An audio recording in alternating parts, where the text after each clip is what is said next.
நம்ம பிக் பாஸ்ல முதல் ப்ரோமோவே எது ரிலேட்டட் அப்படின்னு பாத்தீங்கன்னா, எவிக்ஷன் ப்ராசஸ் ரிலேட்டட் தான். ஆனா ஆல்ரெடி எல்லாருக்குமே நியூஸஸ் ஓரளவு வந்தாச்சுன்றதுனால முதல் ப்ரோமோவா இறக்கியிருக்காங்க அப்படின்றது. பட் இந்த ஒரு ப்ரோமோ அப்படின்றத தாண்டி, இந்த ஒரு எவிக்ஷன் அப்படின்றது நம்ம யாருமே எக்ஸ்பெக்ட் பண்ணாத ஒரு பெர்சன் அப்படின்றத. ஏன்னா, இவர் வந்து டாப் 3ல இருக்க வேண்டிய ஒரு பெர்சன். அப்படி இருக்கும்போது, இவர் எப்படி எவிக்ட் ஆனாரு அப்படின்ற ஒரு கேள்வி வரும்போது, ஓகே சேனல்ல தான் ஏதோ ஒரு விஷயங்கள் பண்ணியிருக்காங்க அப்படின்ற ஒரு விஷயங்களும் தோணுது. ஓகே ஒருத்தர புரொடெக்ட் பண்றக்காண்டி இன்னொருத்தர வந்து பலி குடுக்குறாங்களே அப்படின்ற மாரி. ஆனா அங்க நடக்கிற விஷயங்கள் அப்படின்றது வந்து என்ன அப்படின்னா, அதாவது ரியாலிட்டி. தீபக் வந்து வோட் பேங்கிங் அப்படின்னு இருக்கு இல்லையா? அது வந்து ரொம்பவே கம்மி அப்படின்ற மாரி சொல்லியிருக்காங்க. அவர் எந்த ப்ரமோஷனுக்கும் குடுக்கல, எதுவுமே குடுக்கல. ஓகேவா? ஜஸ்ட் அவர் வந்து அவர் நார்மலா எப்படி வந்து அதாவது ஃபர்ஸ்ட் சீசன் எல்லா கண்டஸ்டன்ட்ஸும் எப்படி இருந்தாங்களோ, அந்த மாரி தான் அவங்க வந்திருக்காங்க அப்படின்றது, நம்மளால கிளியரா பார்க்கப்படுதுன்றது. சோ அவங்க அந்த ஒரு காரணத்தினால மேபி அவருக்கு வோட் பேங்கிங் அப்படின்றது கம்மியா இருக்கும். ஜெனரல் ஆடியன்ஸா சப்போர்ட்ஸ் ஜாஸ்தியா இருக்கு. பட் அதனால அந்த வோட் பேங்கிங் கம்மியானதுனால மேபி அவர் எவிக்ட் ஆயிருக்காருன்ற மாரியான நியூஸஸ் தான் வந்துட்டு இருக்கு அப்படின்னே சொல்லலாம்.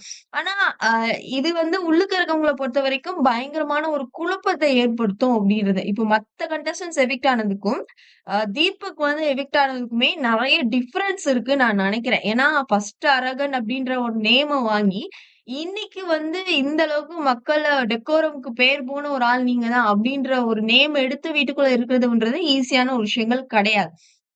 அது மட்டும் இல்லாம இவரோட எவிக்ஷன் இப்போ பிக் பாஸ் வீட்டுக்குள்ள இருக்கக்கூடிய ஃபைனலிஸ்ட் எல்லாருக்குமே பயங்கரமான ஒரு மரண பீதிய குடுத்துக்கிட்டு இருக்கு அப்படின்றத நான் யோசிக்கிறேன். ஏன்னா, எந்த அடிப்படையில மக்கள் வெளிய அனுப்புறாங்க. ஏன்னா, இவ்ளோ ஒரு நல்ல ஸ்ட்ராங்கான கண்டஸ்டன்ட் டாப் 2, டாப் 3ல இருக்க வேண்டிய ஒரு ஆள எவிக்ட் பண்ணிருக்காங்கங்கும்போது, எப்போ வேணா நமக்கு ஆபத்து வரலாம் அப்படின்றத மத்த கண்டஸ்டன்ட்ஸ் யோசிக்கிறாங்கன்றது. மேபி பவி கூட கம்பேர் பண்ணும்போது, தீபக் அவ்ளோ வந்து ஒண்ணும் ப்ளே பண்ணலையா? என்ன அப்டின்ற கேள்விகள்லாம் வருது.